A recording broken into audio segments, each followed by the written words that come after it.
Hello बच्चों, welcome to our chemistry class. In today's class we'll be continuing the chapter number 5 of NCERT titled as Surface Chemistry, and by today's video we'll be beginning a new topic of surface chemistry, that is one more phenomena in this chapter, that is colloids. So आज का हमारा topic होने वाला है बच्चों colloids के ऊपर. It's an interesting topic and I want you to study it very carefully because this is a very important section from your chapter number 5. और इस टॉपिक के अंदर due to some changes in your syllabus हम कुछ specified चीज़ें ही पढ़ेंगे. Okay, वो specified चीज़ें बेसिकली होगा पहले definition of colloids, then its classification, and after that last thing that is the property of colloids. सिर्फ 3 ही सेक्शंस इसके अंदर हम पढ़ने वाले हैं. सो आज हम आपको पढ़ाएंगे बच्चों स्टार्टिंग के 2 sections which is the definition and understanding of colloids, कि भाई colloids क्या है. Okay, and after that we will also be discussing the classification of colloids, कि हम इसको किस तरह से क्लासीफाई करते हैं और क्लासीफाई करने के बाद इसके क्या क्या टाइप्स होते हैं. सो वो सब हम आज की वीडियो में पढ़ने वाले हैं. सो आइए पहले समझते हैं कि colloids होते क्या हैं. So if I talk about colloids in a layman language, so आप कह सकते हो कि जो colloids होते हैं वो 2 चीज़ों का एक हेटेरोजीनियस मिक्सचर है. अगर मैं इसका आपको एग्जांपल दूं, सो जो आप क्रीम्स या फिर फेस वॉश यूज़ करते हो वो सारे colloids के ही एग्जांपल्स होते हैं. ओके, सो आपने ध्यान दिया, सो मैंने आपसे कहा कि क्रीम्स, ओके, फेयरनेस क्रीम्स. सो फेयरनेस क्रीम्स होती कैसी हैं? देखो, ना ही वो सॉल्यूशन होती हैं, और ना ही वो कोई सस्पेंशन होती है. ना ही वो सॉल्यूशन, ना ही वो सस्पेंशन है. देखो चैप्टर नंबर 2 में आपने सॉल्यूशन तो अच्छे से पढ़ रखा है. सो आई होप कि आपको अच्छे से पता है कि भाई सॉल्यूशन क्या होता है. सॉल्यूशन एक होमोजीनियस मिक्सचर है सॉल्यूट और सॉल्वेंट का. ओके, सस्पेंशन क्या होता है? सस्पेंशन बच्चों एक इस तरह का एक मिक्सचर होता है जिसमें जो आपने 2 चीज़ों को मिलाया है वो एक दूसरे के अंदर बिल्कुल भी नहीं घुलती हैं. ऐसे आप समझ सकते हो. फॉर एग्जांपल, अगर मेरे पास वाटर है और मैं इस वाटर के अंदर थोड़ी सी मिट्टी डाल दूं, okay, if I mix some sand into this water and if I allow it to stand for some time, so क्या होगा, जो मेरी सैंड है वो नीचे जाके सेटल हो जाएगी कुछ समय के बाद. सो ऊपर मेरे पास वाटर होगा, नीचे मेरे पास सैंड होगी. ओके, इसको बोलते हैं सस्पेंशन, कि भाई जिन 2 चीज़ों को हमने मिलाया है उनके अंदर कोई भी मेल ना हो. ओके, वो बिल्कुल भी आपस में ना घुलें या मिलें. वेयर सॉल्यूशन क्या होता है? सॉल्यूशन तो एक ऐसा मिक्सचर है which is completely homogeneous in nature, मतलब आप उसके पार्टिकल्स को सेपरेट ही नहीं कर सकते. ओके, उसको हम बोलते हैं बच्चों solution, a homogeneous mixture of a solute and solvent. ठीक है. सो ये जो colloids हैं, ना ही ये सस्पेंशन है, जो आपकी फेयरनेस क्रीम है भाई ना ही वो इस तरह की है, और ना ही वो प्रॉपर सॉल्यूशन है. आपने देखा होगा अपनी क्रीम में कि वो एक होमोजीनियस मिक्सचर नहीं होती, उसके अंदर आपको अलग अलग पार्टिकल्स दिख सकते हैं depending upon the cream you use. Okay, so अगर मैं colloids के बारे में बेसिकली बात करूँ तो हम कह सकते हैं भाई colloid एक ऐसा सिस्टम है जो ना ही सॉल्यूशन है और ना ही सस्पेंशन है. वो कहीं इन दोनों के बीच की चीज़ है. ओके, जिसके अंदर क्या होता है, जिसके अंदर आपके पास 2 सब्सटेंसेस होंगे जिनको आप आपस में मिक्स करोगे, और वो जो मिक्सचर होगा वो एक हेटेरोजीनियस मिक्सचर होगा. सॉल्यूशन एक होमोजीनियस मिक्सचर है, colloids एक हेटेरोजीनियस मिक्सचर है. तो आप लिख सकते हो, अगर मैं आपसे कहूँ define colloids, so colloids is a heterogeneous mixture. It is a heterogeneous mixture or a system. System is a more appropriate word to be used. ठीक है. So it is an heterogeneous system in which the या फिर in which one substance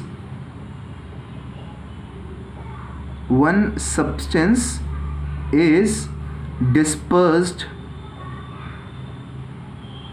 as very fine particles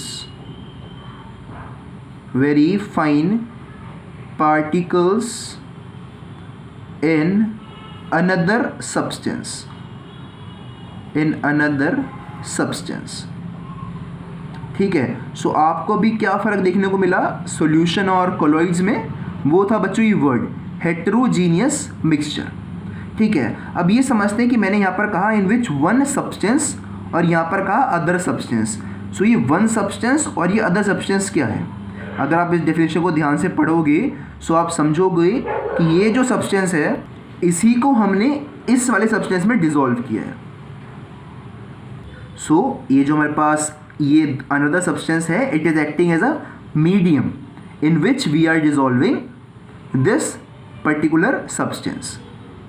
सो आप लिख सकते हो that the substance which is dispersed is called dispersed phase, which is dispersed, जिसको हम डिस्पर्स कर रहे हैं उसे बोलते हैं डिस्पर्स्ड फेस। डिस्पर्स्ड फेस, और जिस सब्सटेंस के अंदर उसको मिला रहे हैं that is in this substance, इसको हम क्या बोलेंगे? Dispersed medium. Okay, so the substance in which the other substance is dispersed is known as dispersed medium. So इसको लिख सकते हो आप the substance in which the other substance is dispersed is known as dispersed medium. I hope these terminologies are clear to you. Dispersed medium.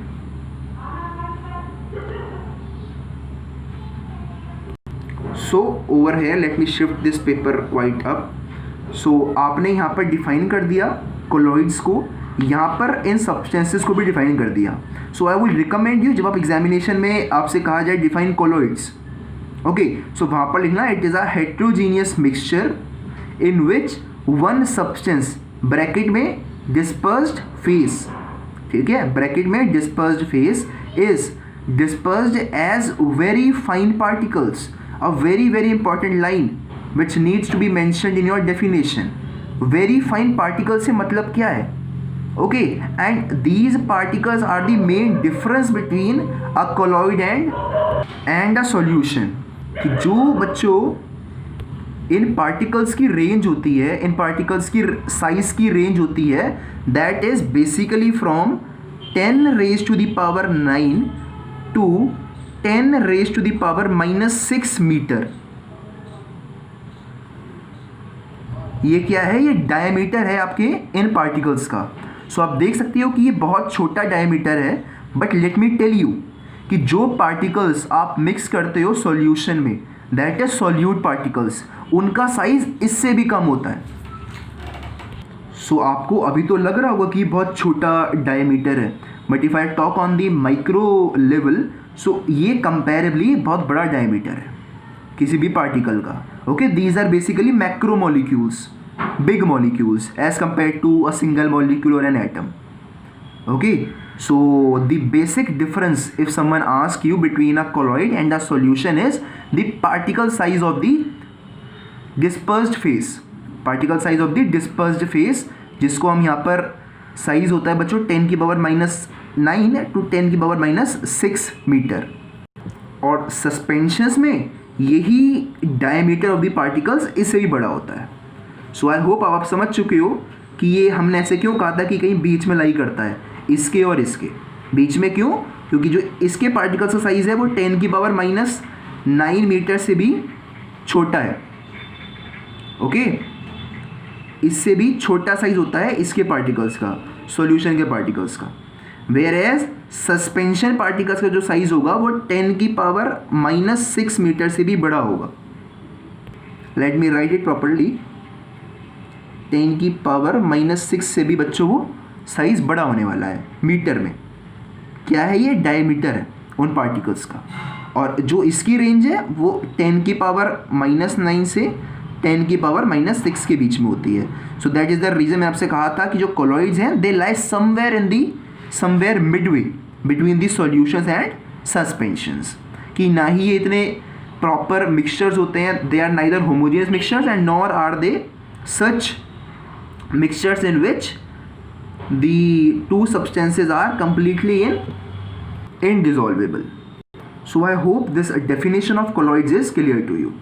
ठीक है, तो अब हम चलते हैं बच्चों क्लासिफिकेशन ऑफ कॉलॉइड्स पर, कि कॉलॉइड्स तो अब एक बहुत बड़ी फैमिली होगी कई सारे सब्सटेंसेस की, जैसा कि मैंने आपको अभी एग्जांपल दिया था, the fairness creams, okay, and then the different gels that you use, even fogs, cloud, dust, okay, smoke, they all the examples of colloids. ये सारे क्या हैं? कॉलॉइड्स हैं। क्योंकि आपने देखा होगा, अगर आप ध्यान से देखो बच्चों स्मोक को, तो जो स्मोक के पार्टिकल्स होते हैं ना ही वो कंप्लीटली मिक्सड होते हैं एनवायरनमेंट में, एयर में, ठीक है। आप ये नहीं, अगर आपका कहीं स्मोक आपको दिख रहा है तो आपको अलग ही पहचान पड़ जाएगी स्मोक है अलॉन्ग विद एयर, यानी कि वो क्या है? एक हेट्रोजीनियस मिक्सचर है, ओके। और ना ही वो एक सस्पेंशन भी नहीं है, बिकॉज आपने देखा होगा अगर ये पार्टिकल्स ऑफ द स्मोक हैं और अगर ये पार्टिकल्स ऑफ द एयर है, सो दोनों में कोई इतना फ़र्क नहीं होता, दोनों आपस में एक साथ ही इंटरमिक्स्ड होते हैं। सो ना ही ये सस्पेंशन है और ना ही ये प्रॉपर सॉल्यूशन है। सॉल्यूशन क्यों नहीं है? क्योंकि आप अलग से पहचान सकते हो कि भाई इस एयर में यहाँ पर स्मोक है। तो शायद से मैंने आपको एग्जांपल्स बहुत सारे दे दिए हैं अपने आसपास के, ओके।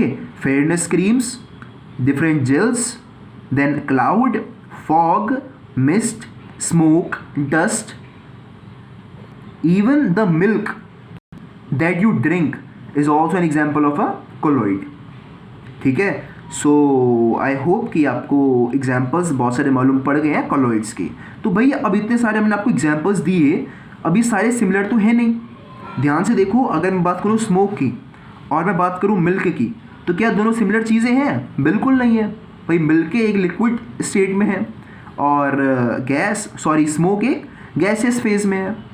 सो हमने क्या किया? Despite of studying all the colloids collectively we classified them into different types. तो समझते हैं बच्चों क्लासिफिकेशन ऑफ कॉलॉइड्स को, कि हमने किन किन बेसिस पर कॉलॉइड्स को क्लासीफाई किया है। क्लासिफिकेशन ऑफ कॉलॉइड्स अब हम पढ़ने वाले हैं। सो बेसिकली 3 प्रिंसिपल्स हैं, उनके ऊपर हमने कॉलॉइड्स को क्लासीफाई किया है। There are basically 3 criterias on which the colloids are classified. So the criteria number 1 is the physical state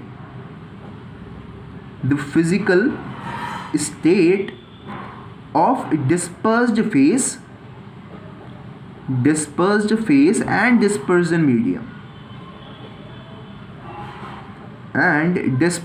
medium, कि भाई फिजिकल स्टेट उनका कैसा है, कैसा बिहेवियर है इन मॉलिक्यूल्स का, इन पार्टिकल्स का with respect to each other, ठीक है, कि ये आपस में किस तरह से बिहेव करेंगे, डिस्पर्स्ड फेस वाले मॉलिक्यूल्स और डिस्पर्स्ड मीडियम वाले मॉलिक्यूल्स। मतलब कि क्या वो लिक्विड स्टेट में है या सॉलिड स्टेट में है या फिर गैसियस स्टेट में है, ओके। उनके ऊपर बेस्ड क्या उनका फिजिकल स्टेट है, आपके डिस्पर्स्ड फेस का और डिस्पर्स्ड मीडियम का, हमने क्लासिफिकेशन नंबर 1 किया है। सो बेसिकली अगर मैं इस पहली क्लासिफिकेशन के बारे में बात करूं तो आपको अच्छे से मालूम है कि हमारे पास मैटर 3 स्टेट्स में एग्जिस्ट करता है, मेनली सॉलिड, लिक्विड और गैसेस, ठीक है। सॉलिड, लिक्विड और गैसेस, ये 3 हमारे पास बेसिक फेज हैं एक मैटर के। सो इन्हीं को लेकर हमने ऑब्वियस सी बात है कि इसको क्लासीफाई किया होगा। सो ऐसे क्लासिफिकेशन की वजह से हमें 8 डिफरेंट टाइप्स ऑफ colloids मिले। We got 8 different types of colloids based on this particular classification or criteria of classification। अब ये समझो बच्चों 8 टाइप्स की क्यों मिले, क्योंकि ध्यान से देखो, अगर मैं हर एक फेस के साथ कंपेयर करूँ ओके, तो 9 होने चाहिए थे, there must be 9 different types of colloids. तो एक कहाँ गया और वो एक कौन सा गया? तो आप थोड़ा सोचो कि मैं दो गैसेस को अगर आपस में इंटरमिक्स करता हूँ तो जो मेरे पास मीडियम आएगा वो एक होमोजीनियस मीडियम होगा। कैसा मीडियम होगा? एक होमोजीनियस मीडियम होगा। और मैंने अभी जब ऊपर डिफाइन किया था कोलॉइड्स को, तो वहाँ पर हमने आपसे कहा था कि कोलॉइड्स क्या होते हैं? They are heterogeneous mixtures, they are heterogeneous system. So gases और गैसेस का आपस में जो कॉम्बिनेशन है वो एक होमोजीनियस कॉम्बिनेशन है, and therefore they are not colloids. So उसकी वजह से आपके पास एक टाइप कम हो गया and you are only left with 8 types of colloids. तो एक बार देख लेते हैं इन सारे 8 टाइप्स को और उनके नाम, क्योंकि आपके एग्जाम्स के अंदर बहुत कॉमन है 1 मार्कर क्वेश्चन के अंदर। ओके, सो ध्यान से समझना इन अलग अलग तरह के कोलॉइड्स को। ठीक है, बहुत ही सिंपल है, हम कर रहे हैं ऑन द फिजिकल स्टेट और डिस्पर्स्ड फेस। सो पहले लिखते हैं बच्चों डिस्पर्स्ड फेस को, और यहाँ पर लिखेंगे हम डिस्पर्स्ड मीडियम को, डिस्पर्स्ड मीडियम। फाइन। अब डिस्पर्स्ड फेस आपके पास कितने हो सकते हैं? बेसिकली 8, 3 सॉलिड, 3 लिक्विड और 2 गैस। गैस 2 ही होंगी। सो 3 solids, late me write them first by pausing the video. और देखो जो इनके करस्पॉन्डिंग डिस्पर्स्ड मीडियम होंगे वो एक सॉलिड, एक लिक्विड, एक गैस, एक सॉलिड, एक लिक्विड, एक गैस, एक सॉलिड और एक लिक्विड होंगे। I hope this is clear to you कि मैं हर एक मीडियम के लिए हर एक तरह का फेस कंसिडर कर रहा हूँ। So that is the reason मैंने इस तरह का टेबल आपके सामने बनाया है। So let me write down the names of dispersed medium again by pausing the video. So यहाँ पर हमने अलग अलग कोलॉइड्स को क्लासीफाई कर दिया on the basis of the different dispersed phases and dispersed mediums.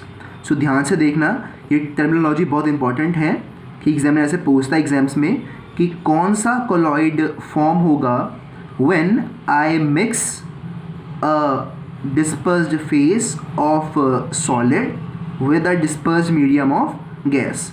तो आपको आंसर देना होता है बच्चों एरोसोल। ठीक है, इस तरह से पूछता है, या फिर वो पूछता है कि give an example of an aerosol, इस तरह से पूछता है। बस ये 2 ही क्वेश्चन आते हैं इस सेक्शन में से। ठीक है, so first of all let me once read them out कि भाई क्या क्या डिस्पर्स्ड मीडियम के साथ कौन सा करस्पॉन्डिंग कोलॉइड बनना है। ध्यान से देखना, सॉलिड फेस को मिक्स करता हूँ सॉलिड मीडियम में, so I am getting a solid sol. ठीक है, याद करने का तरीका क्या है कि solid plus solid gives me solid plus SOL which you can pronounce at solid, मतलब इसको आप सॉलिड भी समझ सकते हो अगर आपको याद रखना है। सो ध्यान से देखना कि सॉलिड को मिक्स किया सॉलिड के अंदर, तो सॉलिड का पूरा सॉलिड आ गया पहले, तो solid as it is, plus फिर हमने क्या किया, सॉलिड में से ID रिमूव कर दिया और SOL छोड़ दिया। ओके, ऐसे आप याद रखने के लिए समझ सकते हो, just a simple trick. Okay, ध्यान से देखना, यहाँ पर सॉलिड फेस है और लिक्विड मीडियम है। सो यहाँ पर क्या हुआ, एक बार सॉलिड आया ना, there was only 1 time solid, तो सिर्फ SOL आएगा। ठीक है, यहाँ पर 2 बार आया था सॉलिड, सो 2 बार आया था सॉलिड। यहाँ पर एक बार ही आया, तो यहाँ पर एक बार ही SOL आने वाला है। अब ध्यान से देखना, यहाँ पर सॉलिड फेस है और गैसियस मीडियम है। सो यहाँ पर जो नाम है दैट इज एरोसोल। ये समझो इट इज़ एयर, एयर मतलब गैस, SOL मतलब सॉलिड, तो एयर प्लस सॉलिड यानी कि गैस और सॉलिड का combination. Okay, now let me give you an example of each type of the colloid, क्योंकि एग्जांपल्स भी बहुत इंपॉर्टेंट हैं। सो पहला कोलॉइड जिसके अंदर डिस्पर्स्ड फेस और डिस्पर्स्ड मीडियम दोनों ही सॉलिड्स हैं, इसका एग्जांपल होता है बच्चों gemstones, different precious stones of James. Okay, अब वेरी कॉमन एग्जांपल जो आप थोड़ा सा इमेजिन करोगे तो आपको आसानी से याद हो जाएगा। Okay, now let's talk about colloid in which medium is liquid. अब जो मीडियम है वो लिक्विड है, बट जो आपने पार्टिकल्स ऐड किए हैं that are solid in nature. So इसका एग्जाम्पल होता है बच्चों पेंट। क्या होता है? Paint. So I hope this example is also clear to you. ध्यान से देखना, पेंट को थोड़ा रियलाइज़ करो, इमेजिन करो, तो वो लिक्विड फॉर्म में होता है। सो मीडियम लिक्विड हो गया, ऑब्वियस सी बात है। बट अगर आप थोड़ा सा और अगर आपने देखा हो जब पेंट होता है तो उसके अंदर कुछ पार्टिकल्स प्रेजेंट होते हैं which are basically solid. Okay, तो solid plus liquid gives you a paint, that is SOL. Now let's talk about solid plus gas, aerosol. So बहुत ही कॉमन इसका एग्जाम्पल है विच इज स्मोक और dust, जिससे डेलिटीज बहुत ही नोन होते हैं, स्मोक या फिर डस्ट. देखो ध्यान से, स्मोक क्या होता है? स्मोक इज अ कॉम्बिनेशन जो कि प्रेजेंट होता है गैसेज में, यानी कि वहाँ पर जो मीडियम है वो तो गैसेज है, गैस है, आपको दिखता है अपने एनवायरनमेंट में. और जो उसके अंदर मीडियम्स होते हैं, जो पार्टिकल सस्पेंडेड होते हैं उसमें, गैस हमारे एनवायरनमेंट में, ओके, एटमॉस्फेयर में, वो होते हैं सॉलिड्स. आपने सुना होगा कि दिल्ली में जब पोल्यूशन बढ़ता है so the amount of smoke increases. सो वहाँ पर क्या होता है? That is basically due to the different fires in the grain fields near Haryana, so due to which a large number of ash molecules which are solid in nature are produced. और वही क्या होता है आपके atmosphere में suspend होकर smoke का form ले लेते हैं. So I hope this example of an aerosol is also clear to you. तो इसी तरह से आपने बाकी सारे कॉलॉइड्स के भी नाम याद करने हैं. दैट इज़, इसमें मीडियम सॉलिड है और लिक्विड फेज है, उसका नाम होता है बच्चों जेल. ओके, जिसमें दोनों ही लिक्विड्स हों उसको बोलते हैं इमल्जन. और इसका बेस्ट एग्जांपल है milk. Okay, milk is a colloid in which both the dispersed phase as well as the dispersed medium are liquid in nature. बहुत ही कॉमन क्वेश्चन है एग्जामिनर का कि मिल्क किस तरह का कोलॉइड है. So you will say milk is an emulsion. That is a colloid in which the dispersed phase and dispersed medium both are liquid in nature. और अगर आप जेल के एग्जाम्पल ले तो जेल के एग्जाम्पल बच्चों बटर होता है, a very common example, butter. Now let's talk about in which the phase is liquid but the medium is gas. So best example is fog or clouds. वो क्या है? colloids हैं which are basically the mixture of liquid gases within the environment or the gaseous medium.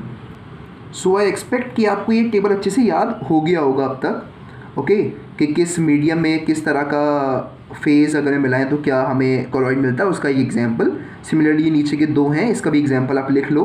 देखो foam का example क्या होता है? Different creams और दी सोप लेटर, जो बबल्स फॉर्म होते हैं out of soap, they all are examples of a colloid in which the medium is liquid and the particles are of gases.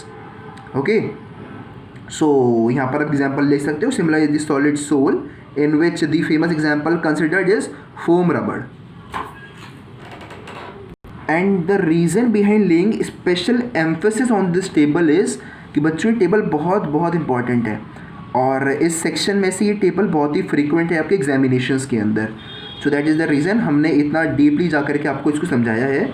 So I expect कि आप भी इसको continuously revise करते रहोगे. So this was the first criteria on which we classified colloids. So now let's move on to the second criteria in which the basic behind the classification is the nature of the interacting dispersed phase molecules with the dispersed medium molecule. Before moving on to that section, please note down this classification as I am turning the page.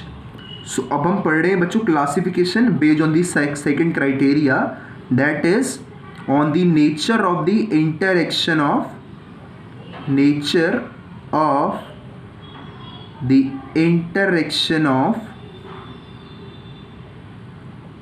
dispersed phase and dispersion medium. This is the second criteria that contains two very important types of colloids जो फिर से आपके exams के अंदर बहुत prevalent हैं. Okay, let us discuss them out.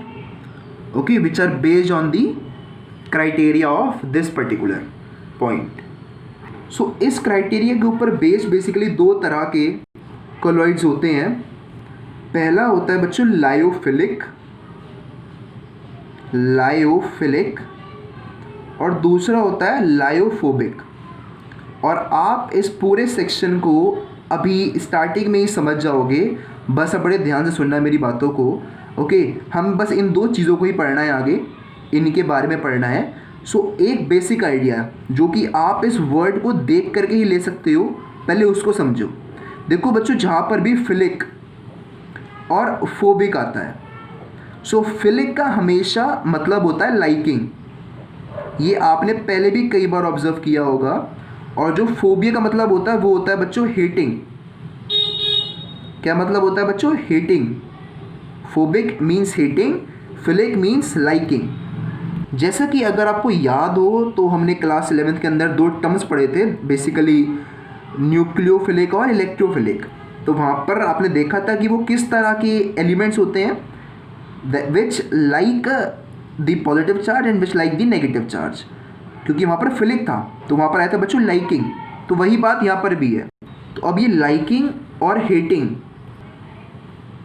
है किसके लिए वो भी समझ लेते हैं।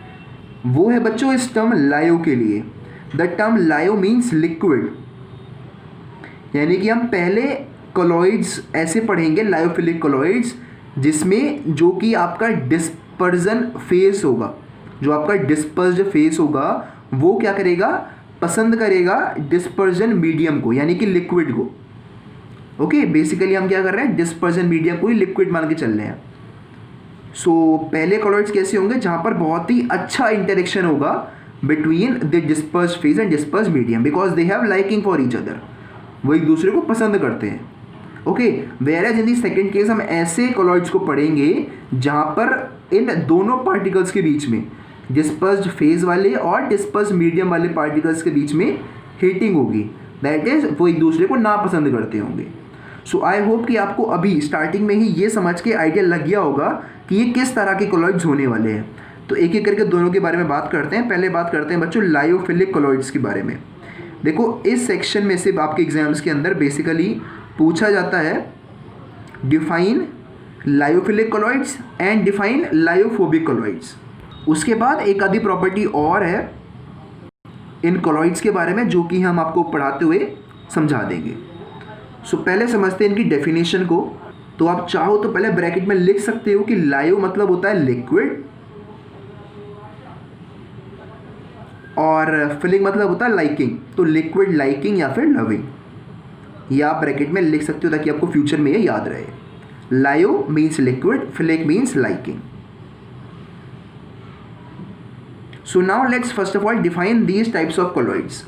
ठीक है, सो ये कोलॉइड्स बेसिकली वैसे कोलॉइड्स होते हैं जिनमें कुछ डिस्पर्स्ड फेसेस को उनके करस्पॉन्डिंग स्वीटेबल डिस्पर्जन मीडियम में, यानी कि जो उनको पसंद है मीडियम, उसके अंदर ही डिसॉल्व किया जाता है। और आप एक बात तो बहुत ही कॉमन सेंस वाली है और समझते भी होंगे कि अगर दो चीज़ें ऐसी हैं जो कि एक दूसरे को पसंद करती हैं, okay, they like each other. So पहला चीज़ तो ये इंपॉर्टेंट है कि उन दोनों को सेपरेट करना ही आसान नहीं होगा। ओके, यानी कि जो मेरे पास ये डिस्पर्स्ड फेस होगा और डिस्पर्जन मीडियम होगा, इन दोनों को सेपरेट करना आसान नहीं होगा। पहली बात तो क्यों, because they like each other. Second बात, मान लेते हैं आपने इन दोनों को अलग कर भी लिया, सो अलग करने के बावजूद भी इनके अंदर इतनी लाइकिंग है कि भाई अगर इन्हें दोबारा मिलने का मौका दिया जाए, okay, they are again allowed to form this colloid, तो फिर से वो कोलॉइड बना देंगे। Okay, because they like each other, as simple as that. बस इतने ही इसके अंदर कॉन्सेप्ट हैं, बस ये तीन कॉन्सेप्ट हैं। पहला डेफिनेशन, दूसरा they are not easily coagulated, okay, because they are stable. Point number 3, if they are coagulated, that is कि अगर मैं डिस्पर्स्ड फेस और डिस्पर्स्ड मीडियम को मान लेते हैं अलग अलग कर भी लेता हूँ, लेकिन अगर बाद में दोबारा से इनको मिक्स करता हूँ तो ये आसानी से मिक्स हो जाते हैं और मेरे को अपना कोलॉइड दे देते हैं। तो बस यही तीन इंपॉर्टेंट पॉइंट्स हैं इसके अंदर। तो इन्हीं तीनों पॉइंट्स को एक एक करके हम यहाँ पर लिख लेते हैं। सो पहले इसको डिफाइन करते हैं।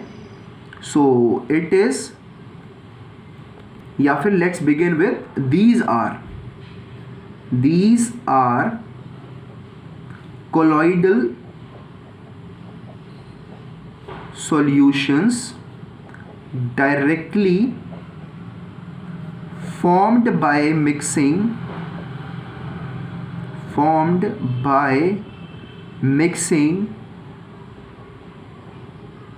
substances like gum rubber, etc. with a suitable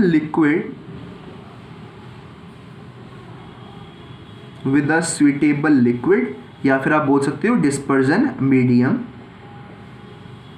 they are known as lyophilic colloids.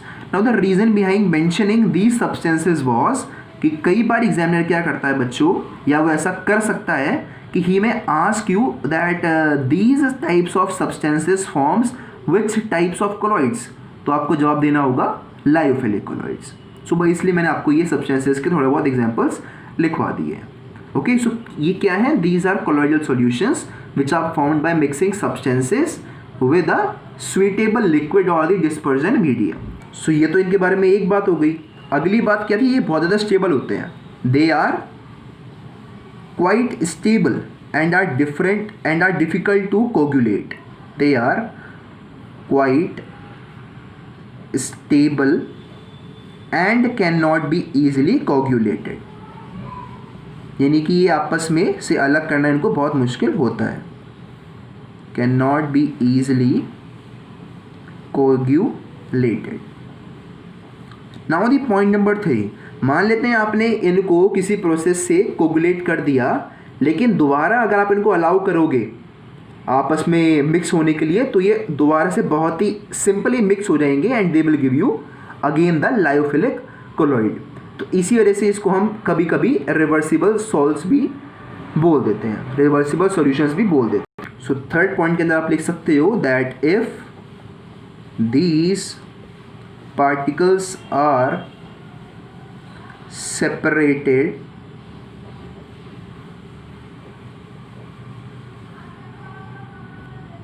यहाँ पर these particles का मतलब क्या है, the particles of the dispersed phase and the particles of dispersed medium. So if these particles are separated, then the colloid can again be formed by simply remixing the particles. That is the reason they are also known as reversible salts. By simply remixing the particles, therefore they are also known as reversible salts. So I hope all these 3 points are completely clear to you about lyophilic colloids. बस इसी के opposite चीज़ें होती हैं lyophobic colloids के अंदर, कि जहाँ पर लाइकिंग होगी वहाँ पर हेटिंग होनी शुरू हो जाएगी. यहाँ पर क्वाइट स्टेबल थे, वहाँ पर अनस्टेबल होंगे. यहाँ पर ये दोबारा से रीमिक्स होकर के आपको कोलॉइड दे रहे हैं, तो वहाँ पर आपको नहीं देंगे. सिर्फ इसका अपोजिट होने वाला है वहाँ पर. तो उसको भी लिख लेते हैं. पॉइंट्स आप चाहो तो खुद भी लिख सकते हो दोबारा से. ओके, बट मेरे को दिख रहा है टाइम कम है, so I end this video on this same concept. जो थर्ड तरह का क्लासिफिकेशन है वो आपको कल वाली वीडियो में या फिर अपकमिंग वीडियो में पढ़ा देंगे. Okay, so the second classification is on lyophobic colloids. So bracket में आप लिख सकते हो इसको as liquid heating. Phobic means heating, lyo means liquid. So these are the colloids in which the dispersed phase particles hate the dispersed medium particles. So पहले इसको define करते हैं. So definition सेम ऊपर जैसी होगी, that these are colloidal salts which are, या फिर after which मत लिखो, these are colloidal salts formed by special methods,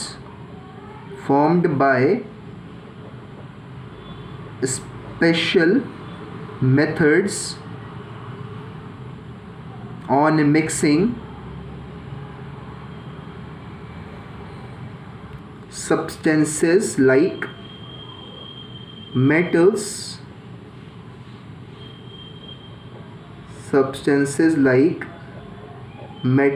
or etc. with a dispersion medium, with a dispersion medium. सो यहाँ पर आपने देखा दोनों में फ़र्क क्या था दोनों डेफिनेशंस के अंदर. सो दोनों में जो फ़र्क है वो है जी मेथड ऑफ द फॉर्मेशन, कि यहाँ पर they are found by special methods. ठीक है, यानी कि इसको हमें कुछ पर्टिकुलर कंडीशंस को सेटिस्फाई करना होगा, कोई अलग अलग प्रोसेस लगा करके तब जा करके तो कोलॉइड बनाएंगे ये. मतलब सिंपली तो कोलॉइड भी नहीं बना रहे हैं, जबकि जो लायोफिलिक थे वो सिंपली बस दोनों को मिक्स करो कोलॉइड तैयार. यहाँ पर क्या है कि आपको स्पेशल मेथड्स लगानी होंगी for the formation of colloids. So I expect that this definition is clear to you. बहुत इंपॉर्टेंट डेफिनेशन है दोनों ही. Okay, now the second point कि यहाँ पर ये जो कोलॉइड्स होंगे they are unstable and can easily be coagulated. So they are, ऊपर बच्चों वो देयर लिखा है ना, वहाँ पर दे आएगा. ठीक है, they are unstable and can be easily coagulated, and can be easily coagulated. देखो coagulated का मतलब होता है separation of the two mediums. ठीक है, जैसे कि आपने देखा होगा कि कभी कभी दूध फट जाता है. ओके, उसमें क्या होता है, उसके कुछ सर्टेन मॉलिक्यूल्स क्या करते हैं, आपस में एग्रीगेट करते हैं और उस लिक्विड से, ओके, जिसके अंदर पहले वो मिल्क ने कोलाइडल सॉल्यूशन बना रखा होता है, उससे अलग हो जाते हैं. ओके, सो उसको हम बोलते हैं बच्चों कोगुलेट करना, प्रेसिपिटेट करना. Okay, precipitate can be considered as a easy term for this coagulation. Fine. So this was the second point. Now the third point कि ये अगर हम इन पार्टिकल्स को मान लेते हैं कि सेपरेट कर देते हैं. देखो पहले तो बनाना ही कितना मुश्किल था, अब क्योंकि बनाना मुश्किल था तो इनको सेपरेट करना आसान होगा, ऑब्वियस सी बात है. यहाँ पर क्या था, ये आसानी से सेपरेट नहीं होते. ये जो ऊपर वाले थे lyophilic colloids, they were not easily separated. आपको कुछ ना कुछ मेथड लगानी होगी इनको सेपरेट करने में. वेयर एज यहाँ पर लायोफोबिक में क्या है, ये बहुत ही सिंपली सेपरेट हो जाएंगे.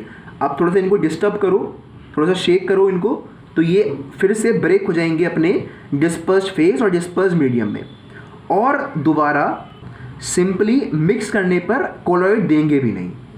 ठीक है, I hope this third point is also clear to you कि पहले तो बड़े ही आसानी से सेपरेट हो जाएंगे, और सेपरेट होने के बाद अगर हम इनको मिक्स भी करें तो भी कोलॉइड हमें नहीं देंगे. ठीक है, सो थर्ड पॉइंट तो बहुत ही सिंपल है, सेम वही आपने उतारना है, that if these particles are separated then the colloid cannot be formed again by simply remixing the particles. Therefore they are also known as irreversible salts. बस ठीक है. सो इसको लिख लो या फिर मैं ही लिख देता हूँ आपके लिए, that if these particles are separated then the colloid cannot be formed again,